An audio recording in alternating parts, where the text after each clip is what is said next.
3 postulat tentang moral. Postulat itu asumsi-asumsi awal yang tidak boleh dibantah. Jangan dimentahkan.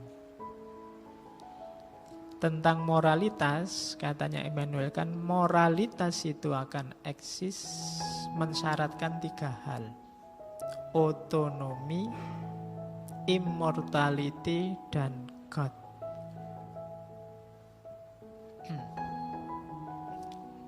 Yang pertama, otonom.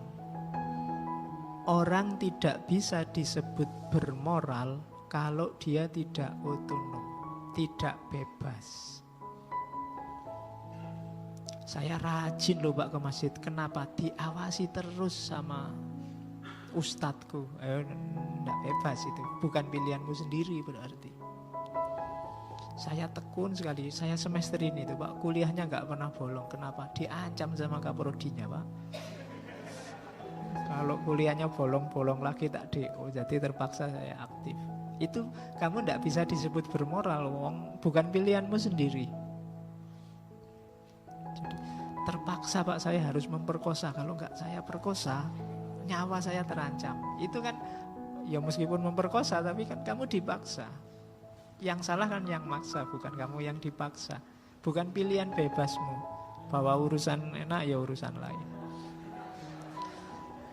Tapi kamu tidak otonom, tidak bisa disalahkan. Gitu loh. Jadi syaratnya itu, kalau kebebasan tidak ada gunanya nilai moral.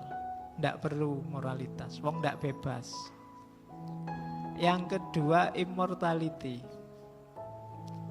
Immortality bahasa letternya keabadian, tapi maksudnya hidup ini tidak boleh selesai hanya dengan orang mati. Harus ada hidup sesudah mati. Dalam rangka apa? Perhitungan. Kalau hidup ini selesai hanya begitu orang meninggal terus selesai, banyak loh orang itu yang jahat mulai lahir sampai mati. Dan enak terus hidupnya. Ada orang baik mulai kecil sampai dewasa sampai meninggal baik terus, tapi hidupnya sumpek terus. Kalau tidak ada reward, tidak ada balasan orang berbuat moral, hidup itu selesai dengan orang meninggal, tidak ada gunanya moralitas. Orang tidak akan percaya dengan moralitas. Pak saya itu sabar hidupnya karena disuruh sabar Pak. Kok nggak sukses-sukses Pak? Ditunggu aja. Orang sabar itu nanti akhirnya bahagia. Ditunggu, ini saya sudah mau mati nih Pak, tidak bahagia-bahagia. Ya dinteni leh. Sampai meninggal, sampai di akhirat protes. Loh ternyata tidak ada akhirat, itu rugi aku. Ngapain kemarin aku sabar-sabar, mbok sudah nekat aja. Loh kalau tidak ada itu orang bisa sakar PDW.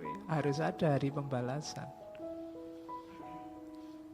Kalau tidak, ya moralitas susah tegak. Orang bisa berdalih, alah ngapain sih gitu-gitu amat. Santai aja, nikmati aja hidup. Wong hidup cuma sekali kan gitu nanti. Nggak, hidup nggak cuma sekali, ada to be continued-nya. Jadi begitu kalian meninggal itu tulisannya bukan the end, tapi to be continued. Jadi hati-hati, setelah itu ada ceritanya lagi. Karena kalau enggak, orang enggak akan mau berbuat moral. Jadi meninggal itu kayak film India itu intermission. Lagi seru-serunya tiba-tiba intermission. Hati-hati, justru gongnya setelah intermission itu. Dunia bagian awal sebelum intermission itu bagian santai-santai, seneng-seneng, nyanyi-nyanyi. Pukul-pukulannya setelah intermission. Kalian dipukuli malaikat juga setelah itu. Jadi immortality, hidup sesudah mati, harus ada. Yang ketiga, God. God ini fungsinya 2. Dari dialah nanti sumber moralitas yang pasti. Yang kedua, ya panitia hari akhir, ketuanya harus Tuhan. Nah, manusia tidak mungkin, dia yang dinilai ya. Ketua jurinya harus God, yang maha adil. Jadi 3 itu, jadi Tuhan itu sifatnya postulat.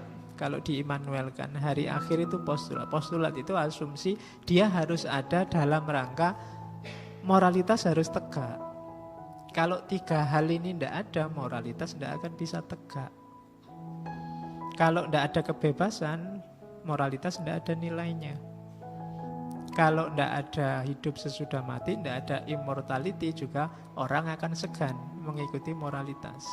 Kalau tidak ada Tuhan, sumber moralitas tidak ada, nanti jurinya hisab juga tidak ada. Jadi ini kan kayak pembuktian Tuhan secara rasional versi Immanuel Kant. Jadi kalau dalam filsafat agama biasanya disebut pembuktian moral. Tapi Tuhan sifatnya hanya implikatif. Sebagai syarat wajib tegaknya moralitas.